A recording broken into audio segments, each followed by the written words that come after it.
Hey everybody, welcome to podcast episode number 3 of Treat Dogs Like Dogs, the podcast. And today we have a interesting one for you. We had a TikTok live that ended up with a couple of very educated guests who will be introducing themselves here shortly. But this is just the full raw live, and it goes over a lot of really, really useful information, education, and opinions and viewpoints on dog training methodologies, and more. So stay tuned and enjoy the content. Okay, yeah. So when it comes to training, I call myself a balance trainer because I am a balance trainer, but I believe in the dog training world there's way too much ideology involved. And Yeah. so people that are like R plus or force free or whatever they want to call them are so headstrong into it. And then you have the opposite end of the spectrum where it's hardcore punishments, right? I would also agree and say that I don't think I've ever trained one dog the exact same way as I've trained another dog. Every dog Yeah. has something different, whether it's like they The, respond better. Yeah. And some of the dogs I dealt with were just straight up feral. So like I heard people like going, "Oh, you need to use all just positive reinforcement." I'm like, this is a feral animal I have that I'm dragging around on a leash attached to me 24 hours a day until it learns how to be a dog. Like there, hmm I use the 7 foot because like, usually the dogs were horribly abused or barely handled or something like that, and had zero good So, training. Only so it's like so I would have to drag them around like how like positive reinforcement doesn't work with extremely dominant dogs or hmm extremely untrained dogs. Like you have to shake a little bit of sense into them, be really yeah. firm with them, and then they feel comfortable. And so it's So like, and what then I people have make me feel noticed bad. what I've noticed when it comes to a lot of people that have that ethos of positive only reinforcement, it's usually it's usually people that don't work with highly reactive or aggressive dogs regularly. Is people that won't touch those type of animals that Hmm. think they know best for those animals. That's usually what I Those are the find out. But only animals I work with. the people that are actually in the trenches working with those kind of dogs, will learn very quickly what is necessary to work with those dogs. Hmm. Yeah, like it took me 5 days to get a cane Corso's nails done because no one had ever gotten through to him to handle him. And like I was like, oh, you should just flip him over and do it in 5 days. I'm like, this is a over 100 pound cane Corso that has never been handled properly. Like, no, I'm not just gonna. Then like they would chat, and I'm like, no, I'm going to do it at his comfort level. I'm not going to make this dog uncomfortable. Yeah, I've been bit. Madison. I've been hurt by dogs, but it's always because of the owner or handler negligence, right? A good example is Oh my very yeah. first pin video on my TikTok page. I broke 2 ribs during that transaction because the owner didn't listen to me when I told him to stay inside, and I realized the Oh, dog was heavily resource guarding the owner, and by removing Yeah. them from the situation, the dog allowed me to start working with them, right? And excuse then me. they inserted themselves back into the situation randomly, caught me off guard, and then all of a sudden the dog just flipped their lid and started muzzle punching the crap out of me.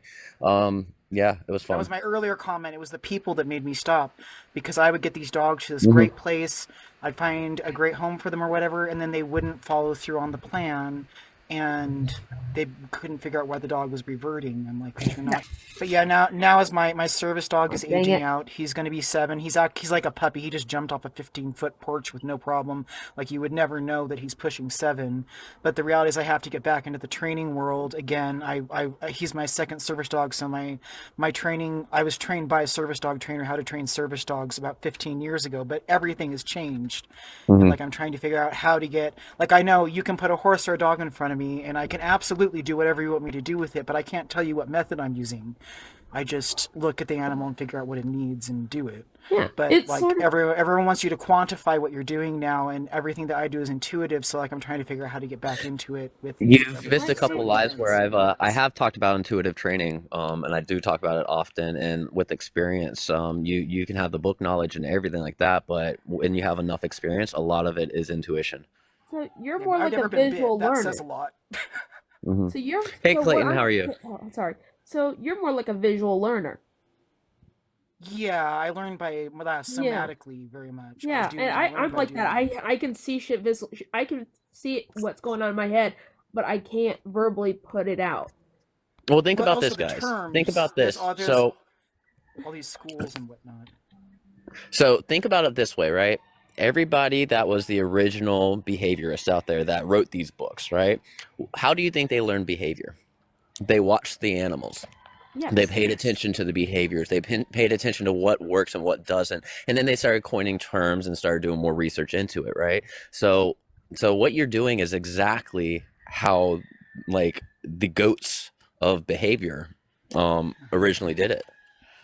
That's why I had to stop working Honestly, with horses because all the horse people would be like, "Oh, using this technique," and I'm like, "No one taught me how to handle horses. I just took care of the neglected horses in my neighborhood and learned how to not get hurt and what they Mm-hmm. needed." Safety And is then so important. like horses, and when I learned Pirelli, I was literally taught by the lead mare how to do Pirelli, but then people wouldn't go, "Well, do you?" I'm like, "No, I don't do exactly." But that's not Pirelli. I'm like, "But no, but it works."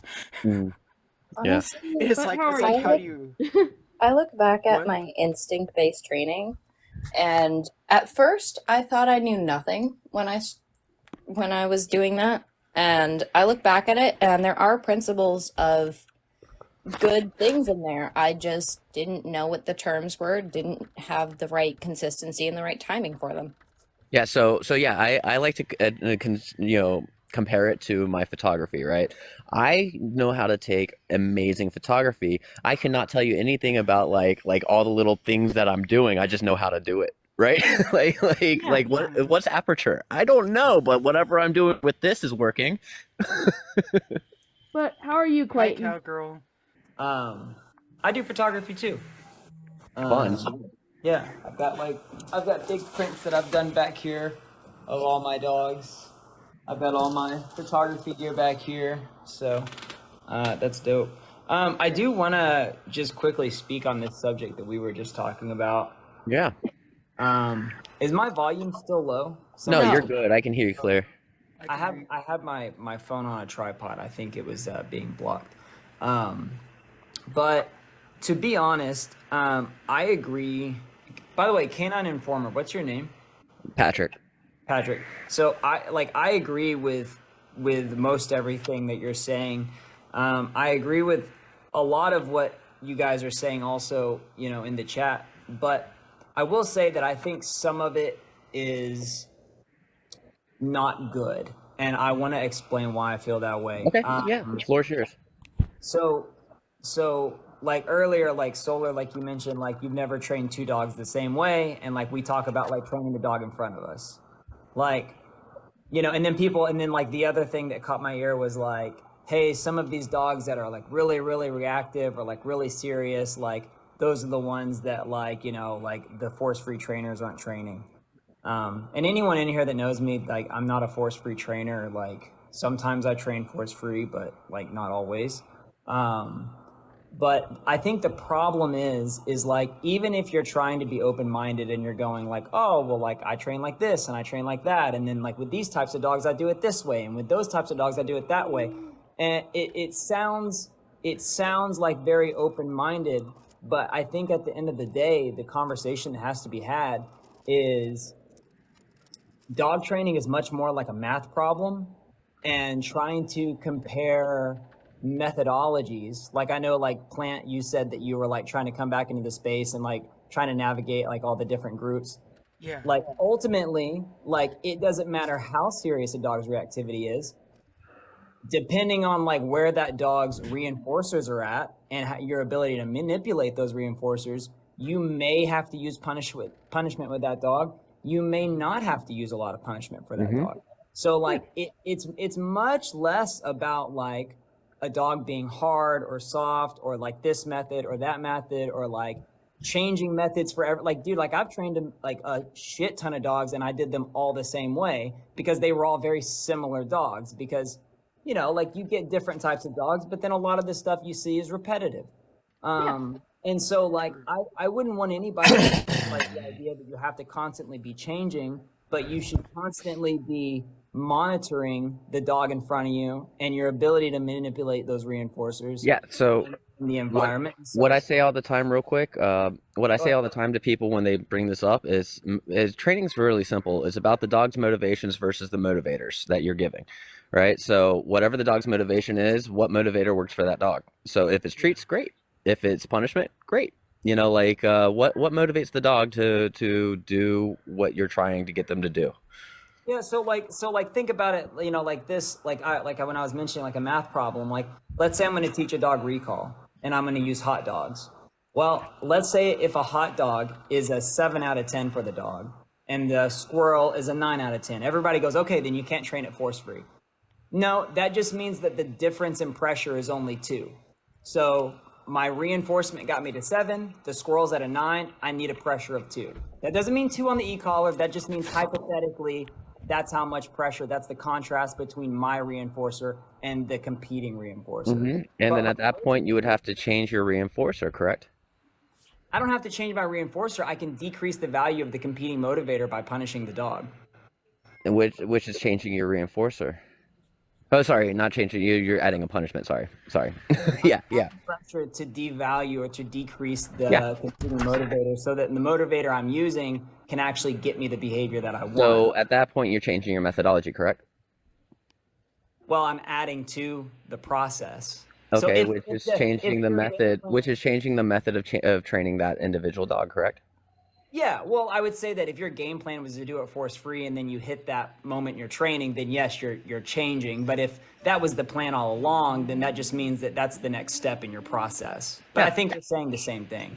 Yeah, absolutely. No, what I'm just getting at is like your original thing was talking about like, trying to be more mathematical about it and that, talking about you changing the method based off the dog in front of you and yada yada, but now you're saying that you absolutely do that.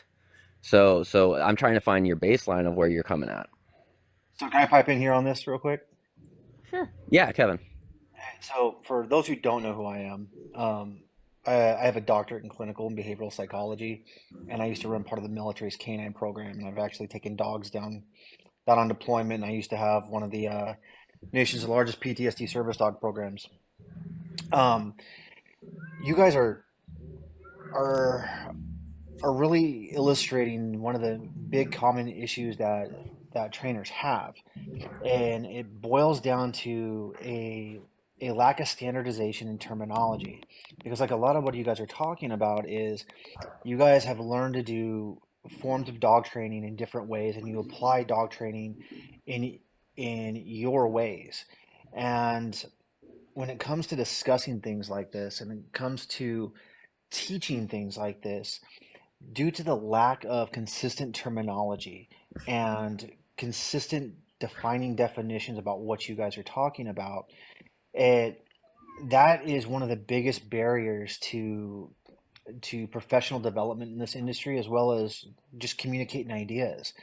Because I can see where both Patrick and Clayton are talking about the same thing, but looking at it through very different lenses.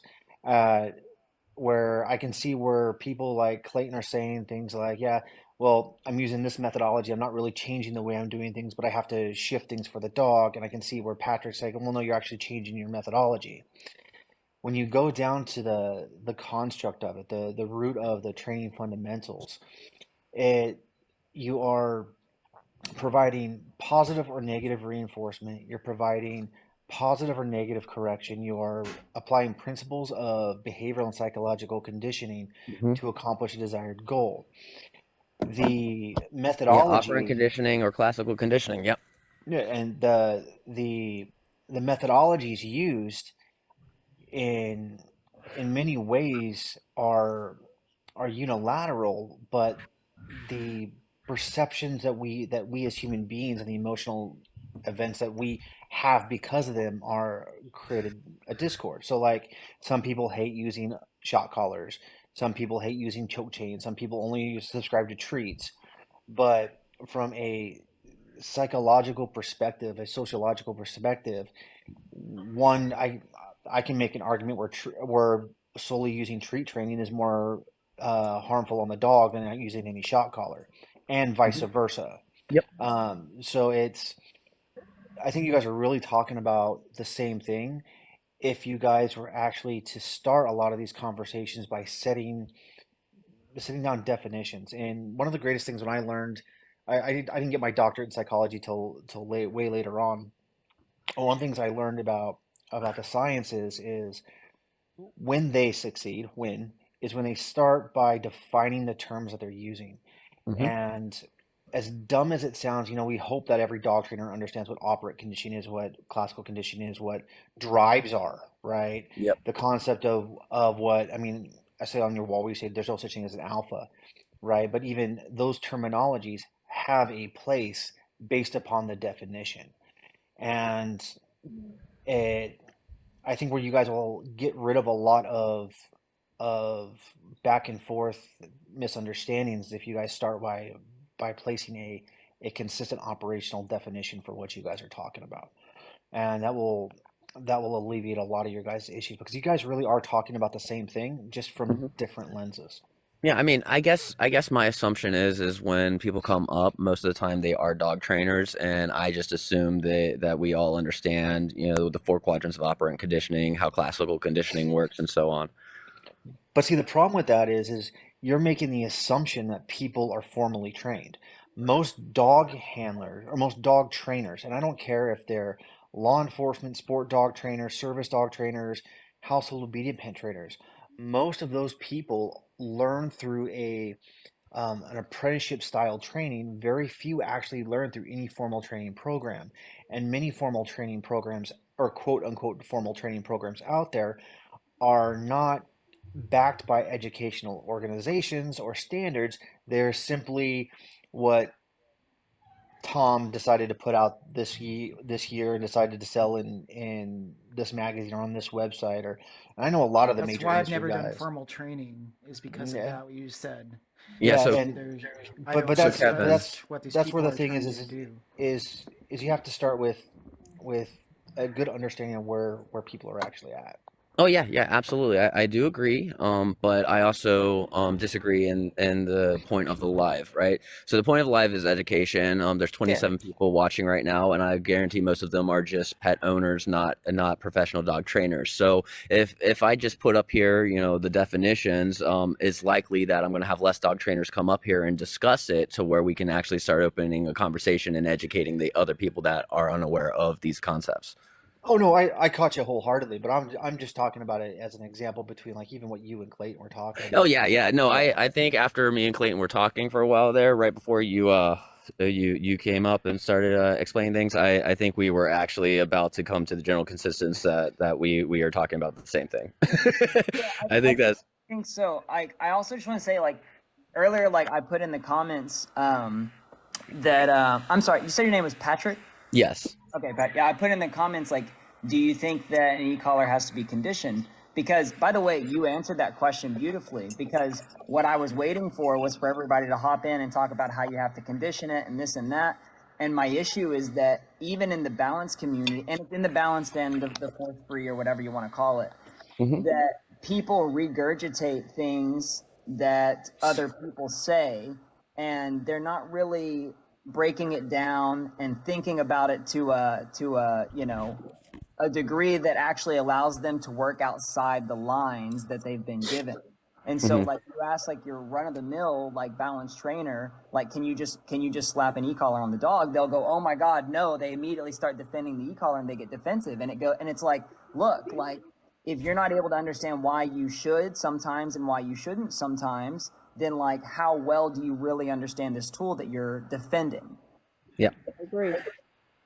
So that's kind of like more or less like what I'm getting at. But, like, yeah, like, I just to give everyone my background, I train pet dogs. I compete in dog sports. I have multiple trophies and certificates and titles and from doing sport dogs. But then I also train a shit ton of pet dogs. But I'm fascinated by the pet dog stuff, and I'm fascinated by, like, the industry and where it's going, because I do think that, like, we tend to think that, like, the side that we're on, that everybody is good. And I really am trying to be a little bit more in the middle, where it's like, hey, like, some of these people that are just regurgitating balanced dog training, they're also not really understanding things the same way that some of the purely positive people are regurgitating and they're not really understanding what they're saying. And I think that's also what Kevin was getting at, which is where people are they're saying a lot of words, but they don't really have a deeper understanding of what's really going on. Yeah. Exactly. The one of the things that I do is I do a lot of research, and I'm uh, what I run a nonprofit for mental health, so specifically for veterans, and we do a lot of service dogs as well. So I have the ability to do research on both animal training and vets and all that fun stuff.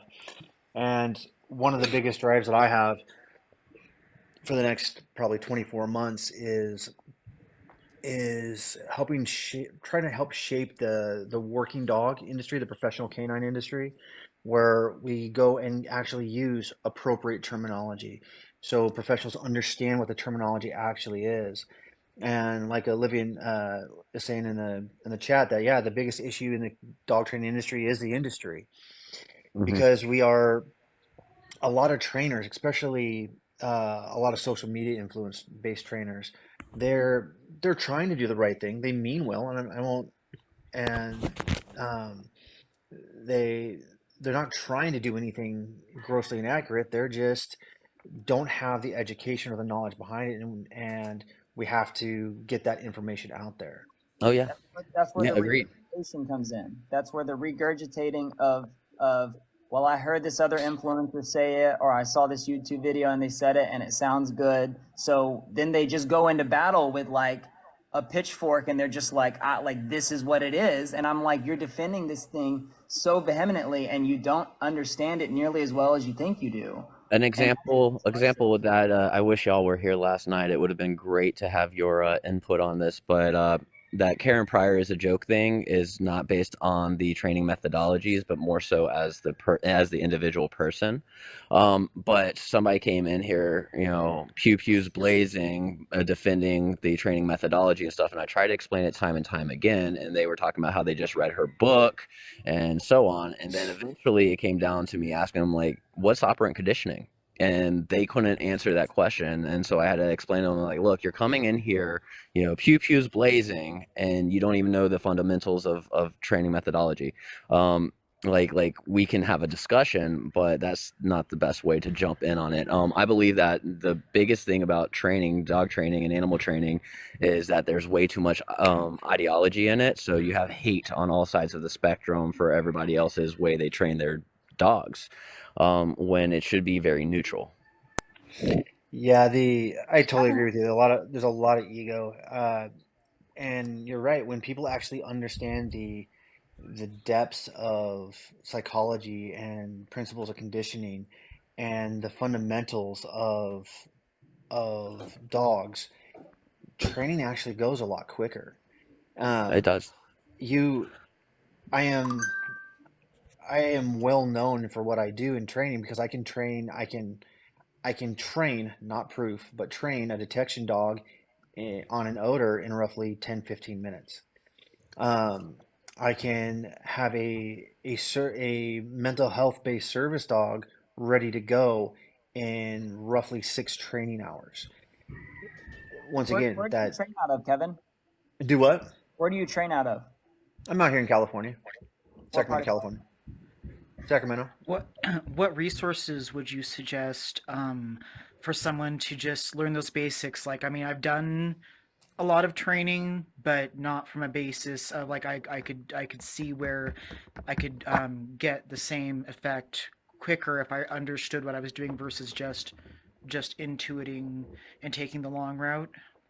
So, so to kind of answer that question, there's the I would go find, if you're just looking to get more information on psychology, Yeah, I I'm just would trying to go, understand what everyone else is yeah. seeing and referring to. So you want to go look up Maslow, Abraham Maslow. You want to go look up Okay. Skinner, and dog training is really a combination of a lot of those two ideologies, behavioralism, and cognitive behavioralism.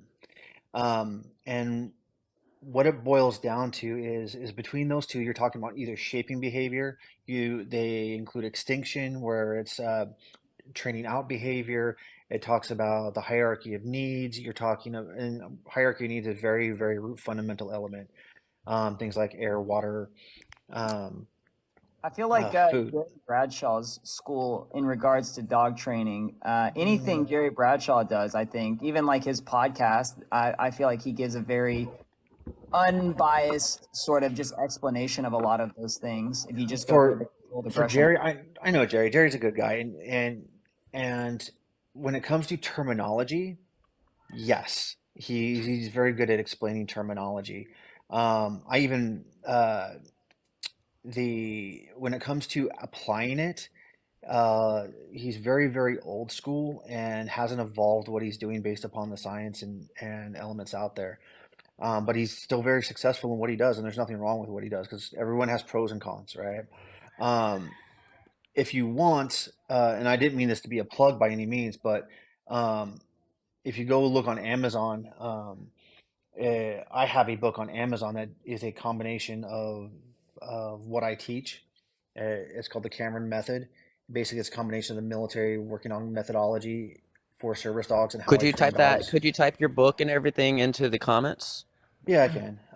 But it's how I train service dogs. It's a design for trainers, and it talks about the terminology. It talks about the application of it, but it's a design for trainers who have a little bit more understanding than a traditional house pet owner. Yeah. Yeah. Um, Um. uh, I'm getting ready to train my third service dog, and so I'm really wanting to try to get refocus my view of training and like what that looks like, because also I've only had to mostly the dogs that I've taken in have been I'm their last step before euthanasia. Like they have such extreme behaviors. I would take them as a one-on-one, and most of my stuff focused on decompression and teaching them that everything is not going to hurt them, and like bomb proofing with horses. Like I've done more of that intense stuff, but the more nuanced, like I met a purebred German Shepherd recently. I've only dealt with dogs that were extremely dominant, had extreme bad mixes of breeds, and I've just met a German Shepherd who came from a horrible situation, worse than most of the dogs that I know, horrible abuse. This dog was able to mentally shift and adjust and learn how to become a dog so quickly. Like it blew my mind. It was because he's so mentally stable due to his breeding that he was able to recover from all the things that he Yeah. went through and Um. adjust his worldview. And it's like it would be kind of amazing to work with dogs like that. I've never had that experience of working with a dog Yeah. like that. I would like to say something real quick. In my opinion, one of the big issues within the dog training industry, or well, dog training community, is the lack of a student mentality. A lot of people do not want to continue to learn. They want to be stuck in their ways. Um, and I feel like that just prevents you from improving, in my opinion. If you don't Yeah. have the willingness to learn and continue learning, you're not going to go Hey, far with Kevin. training. Yeah, I realized Yeah. I was missing something. I'm like, yes, you can hand me a dog, I can do a thing, but I'm missing like a big step that other people seem to have access to, Oh, more sorry, structured Clayton. I was information. made you big so you can show that book again. Oh, Also, Clayton, how's the hound dog? do what? How's the hound dog? She's fucking sleeping. She already I did. still remember the video I think you had on a live with that I was on, your dog baying whenever it detected something. Oh yeah, yeah, yeah. I did scent detection with her. You would have liked that, Kevin. My Walker Coonhound. I hunt with her, but then I did some basic scent detection stuff. But her bay was her detection. that's So fun. when she would locate, You need she to show it. It's funny. I do have the video. I posted it on Canine Paradigm a couple years ago. That's fun. It is a funny video. So Yeah, Clayton and that's Kevin, fun. I have a question for y'all. I saw it in the comments a little while ago. How do you feel about dog training regulations? So I'm a firm believer. So let me justify this with saying that because of the service dog industry, specifically the service dog industry and the law enforcement industry, um, I really believe that for those two industries, there needs to be standardization and qualification for house pet training, sport dog training, um, hobby-based training like AKC stuff, things like that. I don't think there needs to be any regulation. But when it comes to law enforcement, I do a lot of consulting for departments going in, reviewing their programs, reviewing their trainers, their dogs, and I can't I can't go into a lot of details because of the non-disclosures and things, but I can tell you for a fact that most of those canine cops have no idea what they're doing. I have people who can't tell me the difference between a Belgian Malinois and a German Shepherd. Oh my Um, goodness. Oh my I've got gosh. a I've got a I have Belgian Malinois on a Shepherd laying That next just to hurt each other my well, you soul. know, that would at least be justifiable, but not when the dog's all black, right?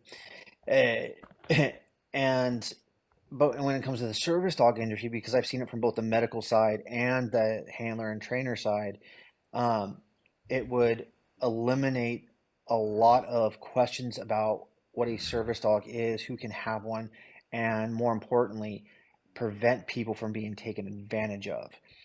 Because a lot of dogs have a lot of skill, but are not highly trained and often don't meet the needs. Just like law enforcement, the dogs are often highly skilled, not highly trained, and the handlers do not have enough training to meet industry standards for utilization. Like I wouldn't take a lot of those guys in deployment. And Kevin, I'm gonna buy your book just because of everything you just said. Yeah, I yeah, I'm appreciate you. actually going to as well I I because forgot the I name of like the to book. add. agree with everything that you just said about the regulation because in pet dog training, there's too much emotion caught Hmm. into it for that to be regulated, and the way that you help people is also subjective.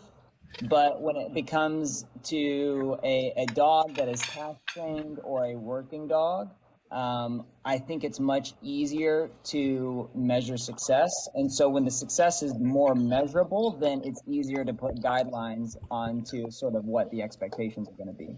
Yeah. oh, absolutely. You Hey, guys have to Kev. understand, I come from a different world too. So I took dogs to Iraq during the War on Terror, and we had to really shift the way we train dogs and look at dog training as a whole. And I, before I went to combat, I'll tell you, I was probably no better than any of the household pet trainers out there thinking they knew more than they actually did, and had a rude awakening when we had to take dogs, work them in areas that we'd never trained in, train dogs on odor and work them on odors that we'd never been on. And it drastically changed everything that we did and how we looked at dog training as a whole. And I was lucky enough to help be fundamental in rewriting part of the military's canine training manuals. So I mean, I had a completely different world. Hey, I've got this video pulled up of this hound doing scent work if you guys want to see it. It's Yeah, uh I want to see it. it's just a short clip. It was just something I posted for social media. It was pretty funny. Um, let's see if I can get it going with volume. Here we go.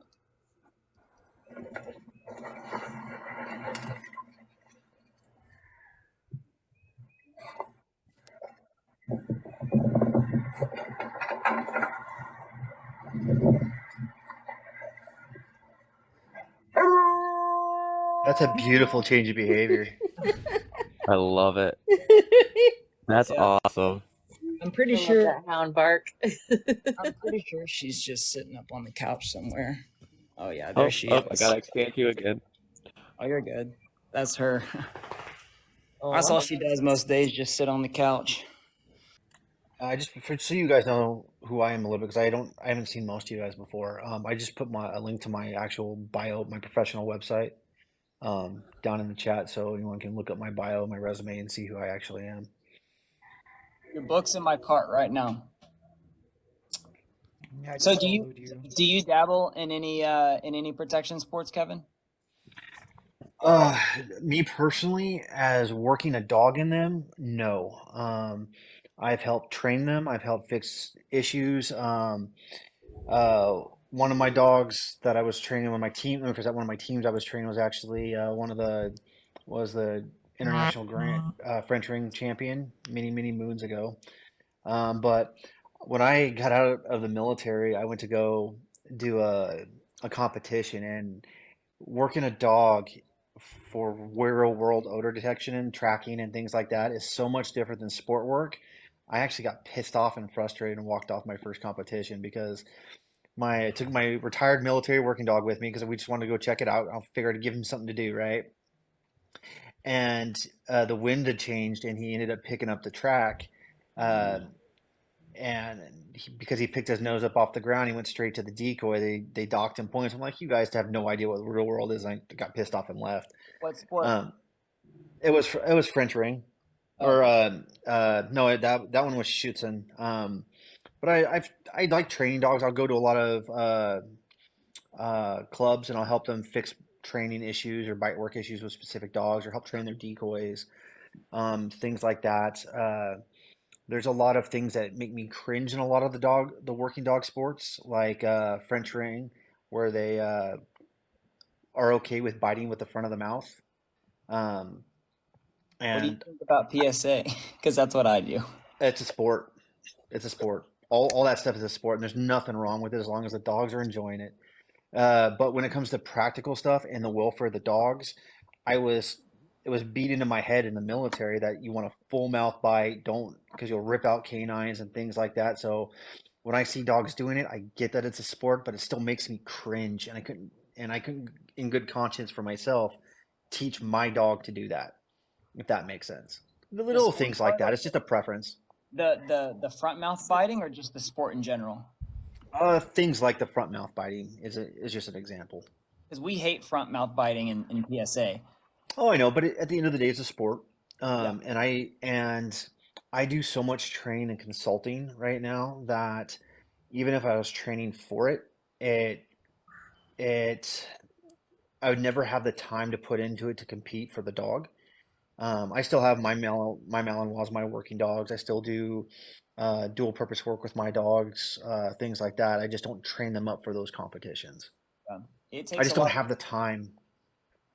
Yeah, it's extremely time consuming. I competed in February, and I competed 2 days back to back, and I spent $1,000 in January just on various between gas, paying decoys, doing drop-ins, like just all those little things. Spent $1,000 just prepping my dog the month before stepping on the field.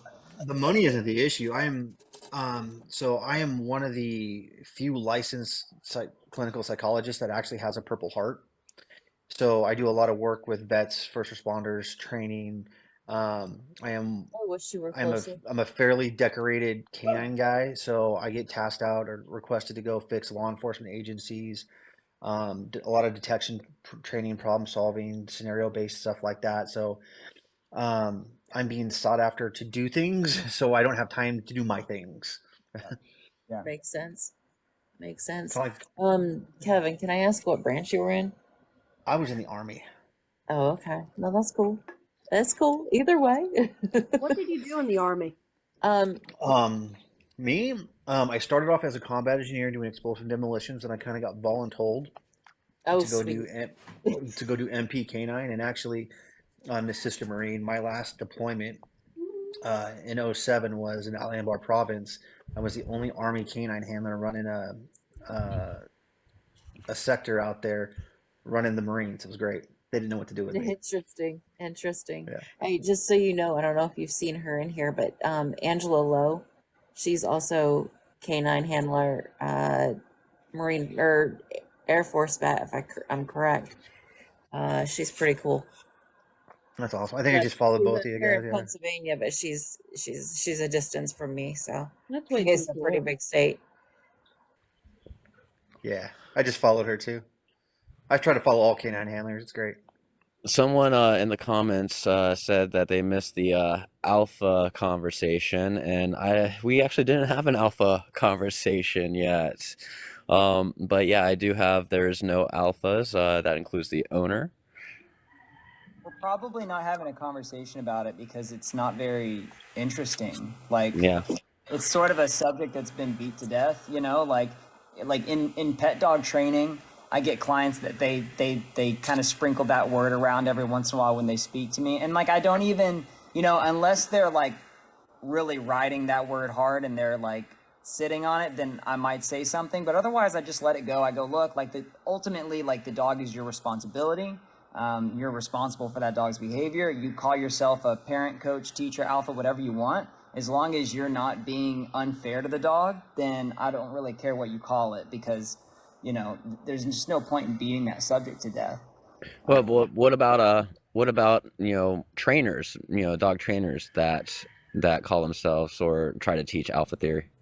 I wouldn't give that person my energy.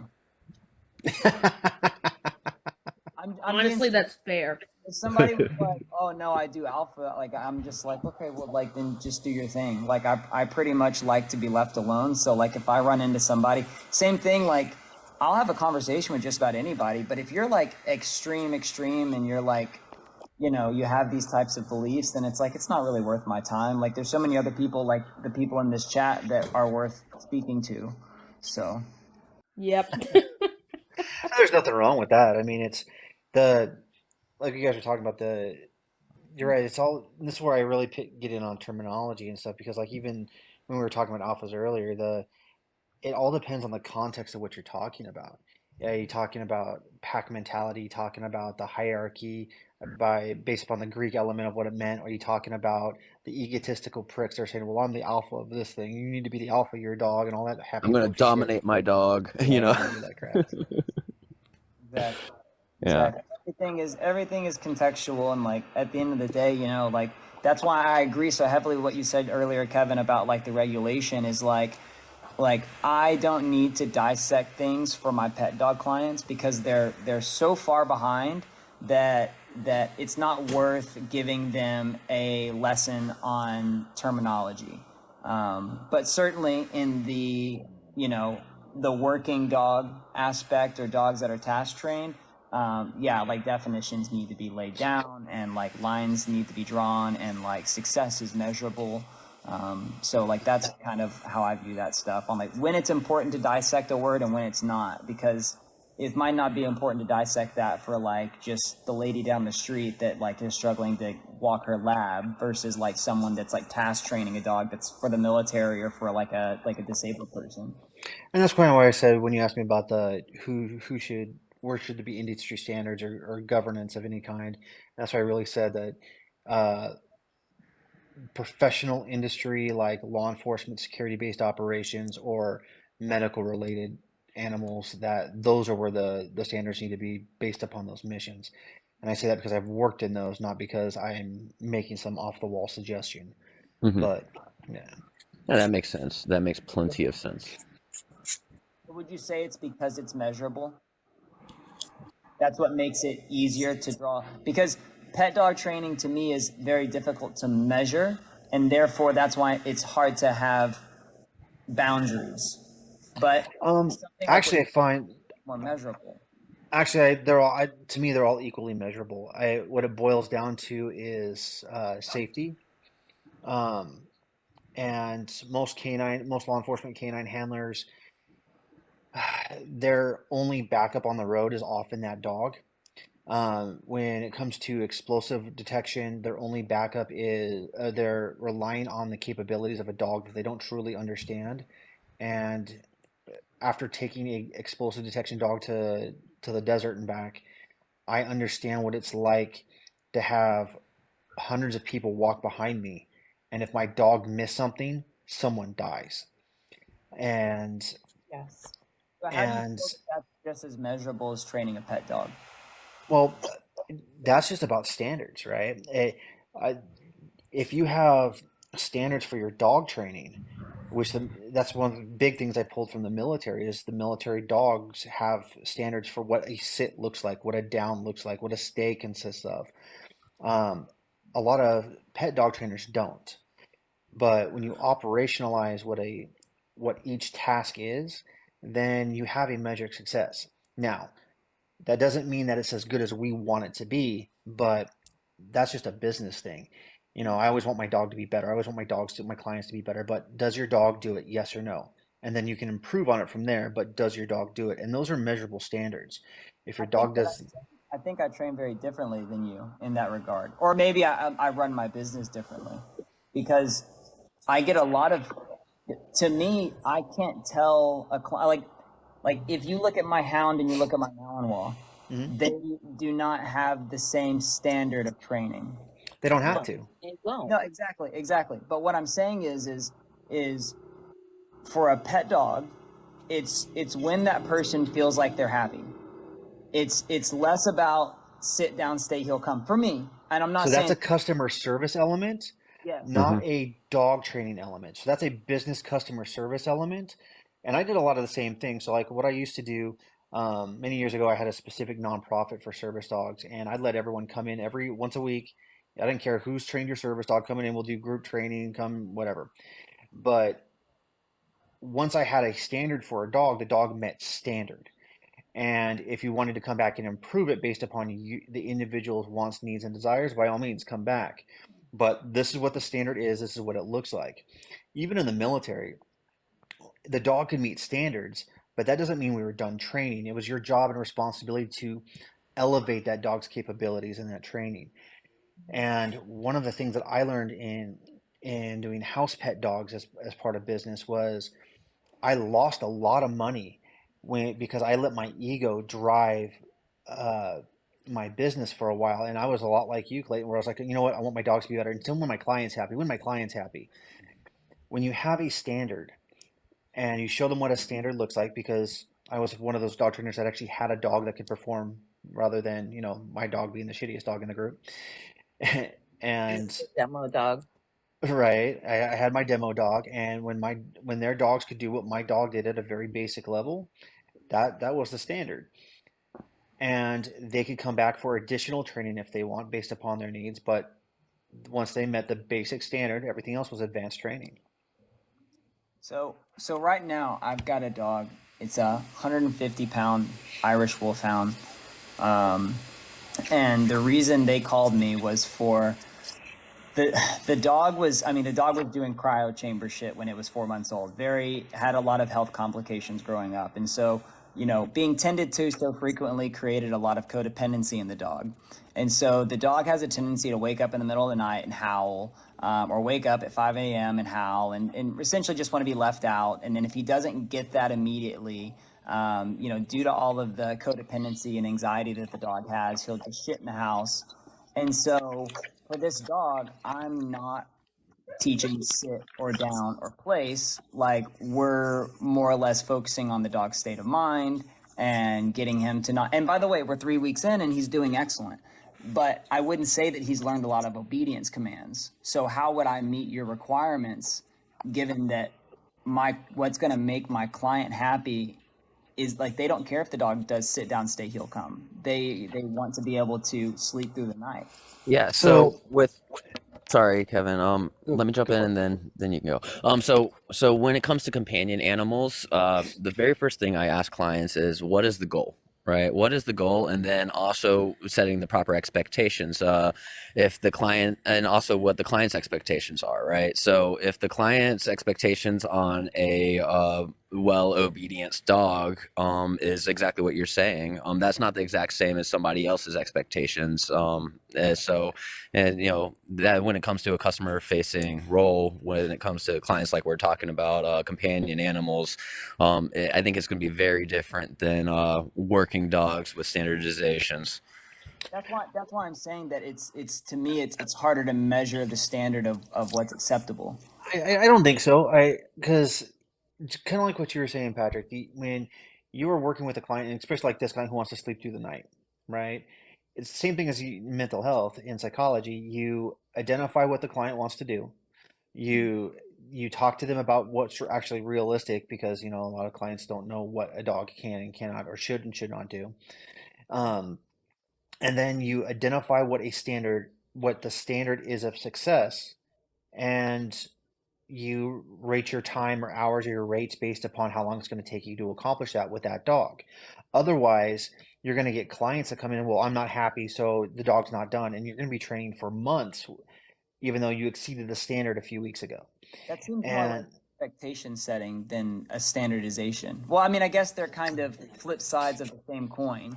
so, so I always recommend to any dog trainers out there that you have a standard of what a basic standard looks like, right? what sit looks like, what down looks like, what come looks like, what a stay or recall looks like, what on leash obedience versus off leash obedience.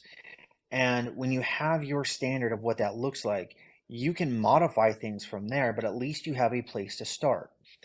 And you're able to, when you're doing one-off trainings like what you're talking about, Clayton, that that is part of setting expectations, right? But even expectations are flexible. The standard is the dog will do this. The ideal setting, the expectation is for him to be at this level, but at the very minimum, he's going to perform this. That's really what expectation setting is.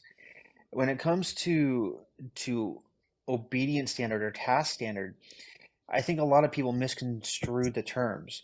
Obedience is the element that you're doing, right? The series of tasks.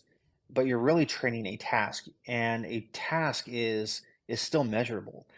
The dog either does this or it does not this. It does this consistently or it does not do this consistently. And you have to define what consistently is. Is Yeah, it no more than one correction per every command? Is it doing it 5 times without with no more than one correction? It just right. depends. But what I get that. I'm 100% with you on that. The part that I think not understanding is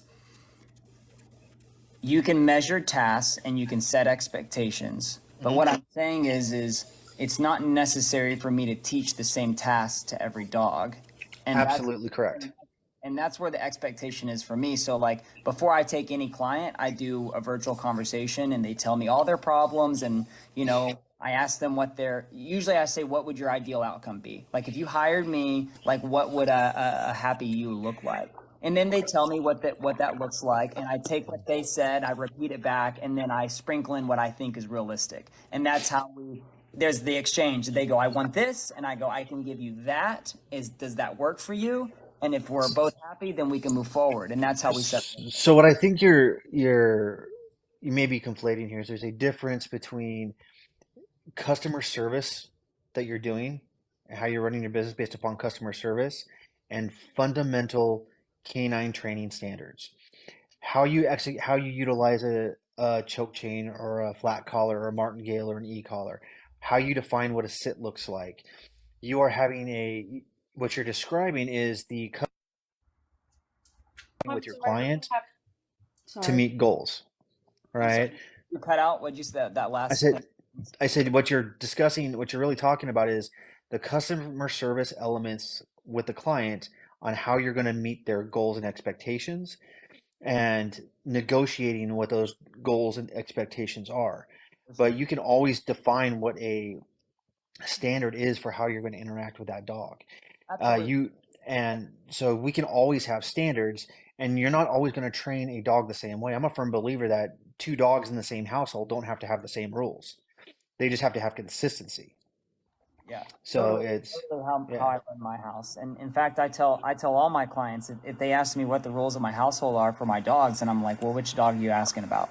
Because this one's allowed to do X, Y, and Z. And truthfully, I tell my clients that I sort of live in the realm of opposites, which means I will only turn a behavior on if I can turn it off. So if there's ever a question about, hey, Clayton, should I let my dog do this? Should I let my dog do that? I'm like, can you also interrupt that? Can you also shut that down? If you can't ask for the opposite of whatever that behavior is that you're wanting your dog to do, then you shouldn't do it. And just that as a baseline for most people, that I have my clients, they ask me questions and I'm like, the answer to that question. And then they think back and they go, yeah, if I let him start doing that, I'm probably not going to be able to get him to stop. And I go, okay, so don't let him do that until you have the control to actually stop that behavior.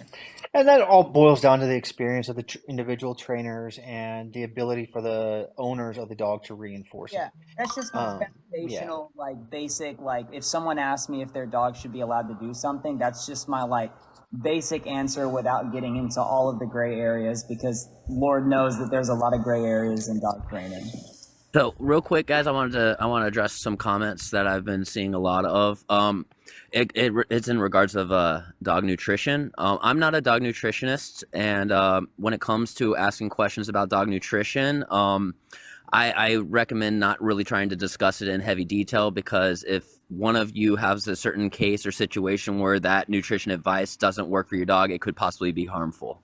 So that's my take on it. I don't really talk about nutrition unless I have somebody like Reed's Canine and Nutrition up here where she can go in detail because she is a professional nutritionist. Yeah.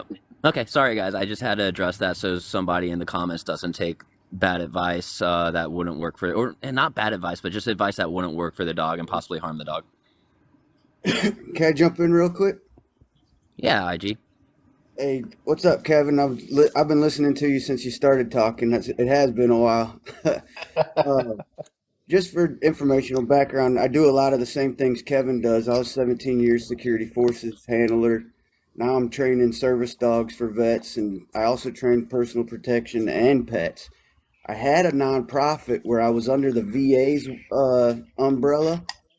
As far as the standardizations and the regulations go, they made it very, very strict for a dog to get all the way through the program to get to a vet, to where it would take like 2 years for a dog to be ready to go out into the workforce.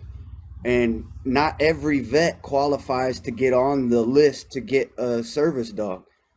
And those standardizations and stuff, I would say those are the strictest I've ever seen for a service dog. And they're washing dogs that normally, under my own umbrella, I've recently started my own business and left the VA because I want to get more dogs out to more vets, not at lesser quality, but with those restrictions and stuff, it was really making it hard to get them out there. If that So makes sense. to caveat on that, IG, um, all those programs you're talking about, they are all part of VA research programs that they're running, that they've yet to have a single research program succeed, and they're actually trying to develop that perfect service dog. The problem with it is they're already being investigated for fraud, waste, and abuse Yeah. due to the violation of medical protocols, canine research protocols, and all sorts of other things. But that's a topic for a completely different time. I know And all about what you that guys were research. talking about, and it made perfect sense. Not every dog in the same household goes by the same rules. If I'm training a pet for just a pet owner, I want to know what they want out of their dog. But I'm not going to make it a PSA or a service dog or anything like that and have it. I've got a personal protection Malinois, I got a service German Shepherd, and I got a pet pit bull. None of them follow the same rules under the same household. And because they've all been trained to a different level to Yeah. have a different capacity in life. So, I don't require a lot out of my pit bull, but sometimes I get frustrated when my German Shepherd acts like a dog. So it's So just Squints what's going in the on. chat asked, what makes someone a professional in any industry? Traditionally, it's when you make your living in that skill set. But like anything else, the quality of the professional doesn't make you an expert. And one of the big things Yeah. I learned when I was canine in the military was the moment someone says they're an expert, about face, run away because they don't know what the hell they're talking about. And in the canine world, we learned that you don't give yourself the title of an expert. You don't give yourself a title of the guru or whatever it may be. It's when everyone's knocking on your door and dragging you to conferences, calling you up in the middle Mhm. of the night to ask you stupid dog questions, and then people that you thought were the people you were following are now paying you to go speak to them and their crews about how to go walk a dog on a leash. Yep. Yep. So to piggyback off that, when it comes to nutrition and medical, to the person that was in the comments, that is something, individually, I would say to be a professional in that you need a third party, approving of your knowledge and skill set in that area. I would also say it's a lot like the doctor career field where they specialize in certain things. There's so many different facets of the dog industry that, you got personal Exactly. protection specialists, you got service dog specialists, you got, I wouldn't say anybody's an expert in all of everything to do with Yeah. dogs. That's one of the reasons why I went to go get my doctorate.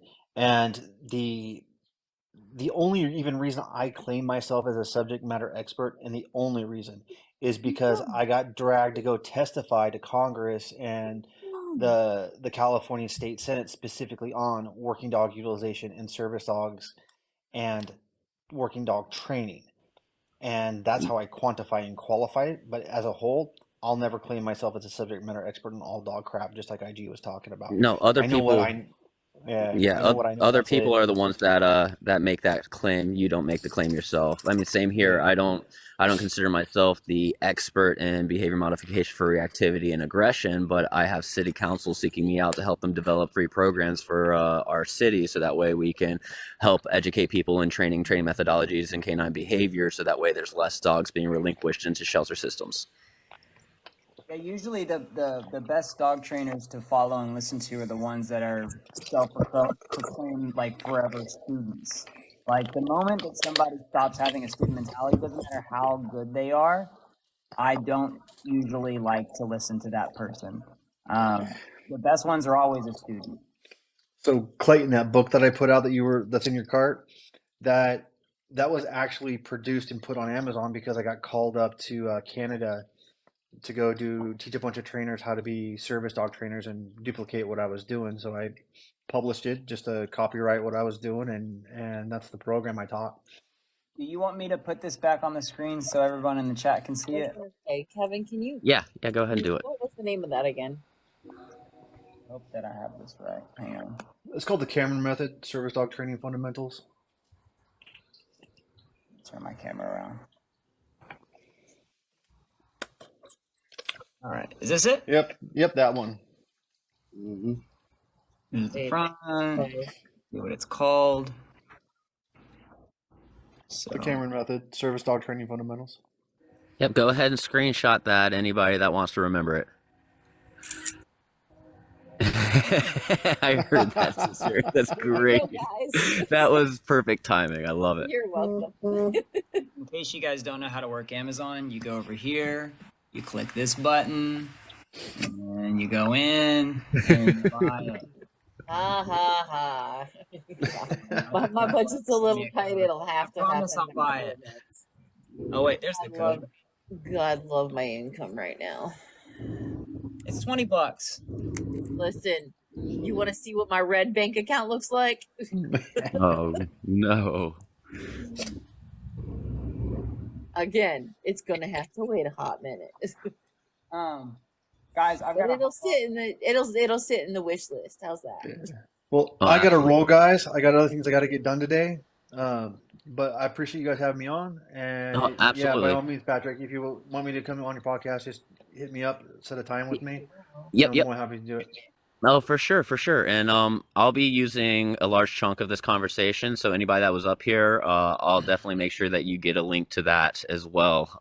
So that way, y'all can use it Yeah. however you like. You Good can edit good that talking out, with you please. again, IG, and nice meeting you, Sister Marine. And I'll harass you guys later. You as Yep, well. Hey, Good to Kevin. see absolutely. you again, Kevin. DM you, brother. guys, I'm also gonna go. Thanks for having me up. All right, man. problem. Well, no, Thanks for seriously, coming in thank here. you. It's been great conversation. I love it. It's been highly educational, and there's a lot of people in the comments that have been really benefiting from this conversation. Yeah, I just gave you a follow, so I'm sure I'll see y'all around. Awesome. Sounds like a plan. He's always on. Well, that was fun. It was good. I love that. That was a really good neutral conversation, and a lot of educational content, and it was really nice seeing different perspectives come together and just really discuss it and deep dive. That was really nice.